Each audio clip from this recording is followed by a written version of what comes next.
It starts small, the kind of small that you dismiss because dismissing things is easier than examining them.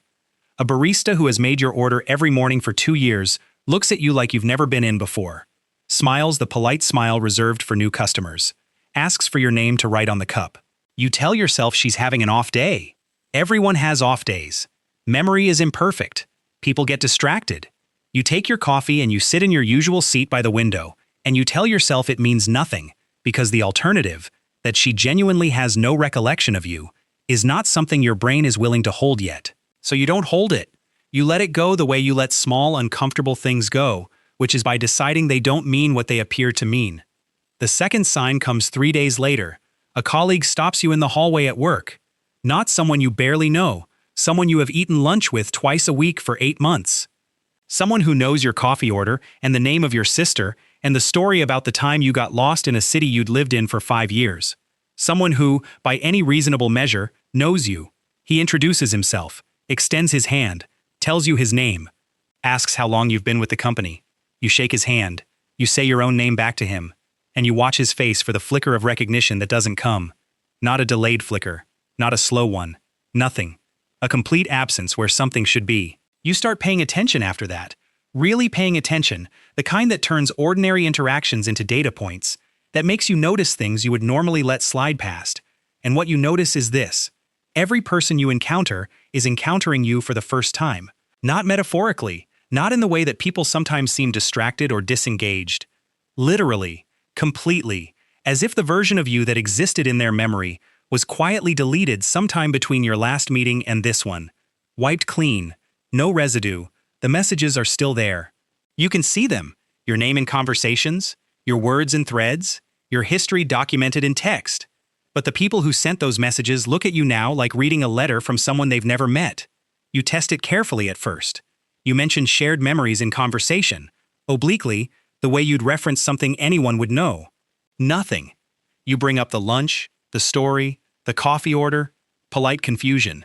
You show someone a photo of the two of you together at an event from 6 months ago and watch them study it with the careful attention of someone looking at a photograph of a stranger. They see themselves. They don't see you. Or rather, they see a person standing next to them, but the person doesn't connect to anything. No name, no context, no feeling of recognition at all. You exist in the photograph. You just don't exist in their mind. You spend a week trying to explain it. Medical causes first. Some kind of prosopagnosia, a condition that makes faces unrecognizable. But prosopagnosia affects the person who has it, and every single person around you would have to develop it simultaneously for that to account for what's happening. That's not a medical condition. That's something else entirely. Mass suggestion. Some kind of shared psychological event. Also no, the people forgetting you don't know each other. They're not connected. They span different cities, different contexts, different lives that intersect only in the fact that they've all met you. A dream. You consider it seriously for 2 full days. You pinch yourself in the obvious way, and then in less obvious ways, you burn your hands slightly on the stove on purpose just to feel something sharp and real and undeniable. It's not a dream. You are awake. The world is real. And in this real world, you leave no impression on anyone who encounters you. They see you, speak to you, interact with you, and then you're gone. Not from their sight, from their memory. Completely and immediately and without trace. Like you were never there at all. Here is what nobody tells you about being forgotten. It isn't like being invisible. Invisible would be easier. Invisible means people walk through you, don't see you, don't register your presence. You could make peace with invisible. Invisible is clean and complete and at least internally consistent. This is something worse. People see you. They respond to you. They hold doors open and step aside on pavements and make eye contact and smile the brief smiles of strangers passing each other in a shared space. They interact with you as a human being in every way that counts in the moment. And then you're gone. Not later. Not after they sleep and the memory fades the way memories normally fade. Almost immediately. You can watch it happen if you're paying attention. There's a window of maybe a few minutes where something of you lingers, and then it closes. You can see the moment it closes in their eyes. Something shifts. You become, to them, just the ambient background of a day they're already forgetting. You are the noise between the parts of their life that matter. You try to explain this feeling to someone once.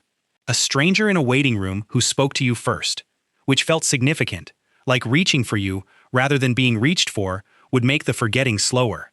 You told them something true about yourself, something specific, the kind of detail that sticks. They forgot it before you finished the sentence. The question that comes eventually is not how. You've made peace with not knowing how. The mechanism of it, the neuroscience or the metaphysics or whatever force of the universe decided that you would move through the world without leaving marks, that question has stopped feeling urgent. You can't answer it. You've accepted that you probably never will. The question that comes eventually is, does it matter? You exist. You know you exist. You wake up every morning with the full continuity of your own life intact. Your memories, your history, your sense of who you are and how you got here. Nothing about your experience of yourself has changed. You remember everything. You are the only one who does, but you do. And every morning the world resets for everyone else. So does it matter that nobody carries you with them? Does the fact of your existence require a witness to be real? If you live a full life, if you feel things and think things and make decisions and move through days that feel meaningful from the inside, does it count for less because no one will remember it? You don't have an answer. You're not sure anyone would. Here's what you find, slowly, without meaning to. You start paying attention differently. When you know that an interaction will leave no trace in the other person, when you know they will not carry you forward, something changes in how you show up for it. You stop performing. You stop managing the impression you're making because there is no impression to manage. You stop editing yourself in real time based on how you think you're landing. You just exist in the conversation, fully and without calculation. And the conversations are better. Not for them, they won't remember anyway. But for you, you ask the questions you actually want to ask, instead of the questions that seem appropriate. You say the things you actually think, instead of the things that will make you seem a certain way. You listen without planning your response, because there is no social consequence to the response either way. You become, accidentally, the most honest version of yourself. In a life with no witnesses, you stop lying. The hardest part isn't being forgotten by strangers. Strangers were always going to forget you. Most people forget most strangers within hours. The gap between what you experience now and what you experienced before is smaller there than you'd expect. The hardest part is the people who should remember. Your family. The people who loved you before whatever this is started happening. You can see in their faces that something about you registers differently than a complete stranger, some echo of familiarity without the content to fill it. Like a word you know but can't retrieve. They are kind to you. They are warm. They just don't know why. You stand outside that door sometimes without knocking, not because you don't want to go in, because going in means watching people who once knew you completely try to place you, the effort of it on their faces, the slight apologetic confusion in their eyes, the way they are so genuinely trying and still coming up empty. And that is the version of this that costs the most. That is the one that takes something from you every time. You go back to the coffee shop. You order the same thing you always order. She asks for your name for the cup. You tell her. She writes it down and calls it when it's ready. And you take it to the window seat and you drink it while the morning happens around you. Nobody here knows you. Nobody here will remember this tomorrow. But you will. You will remember the exact temperature of the coffee and the specific angle of the morning light and the sound of the street outside and the feeling of existing in a moment that belongs entirely to you because you are the only one keeping it. You will carry this Tuesday forward into every day after it. You will be its only witness and its only record, and somehow that will have to be enough.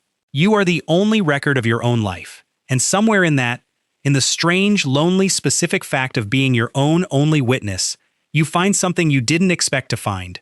It's enough. Not perfect. Not what you would have chosen, but enough. You exist. You remember. You are here. For now, that is the whole of it.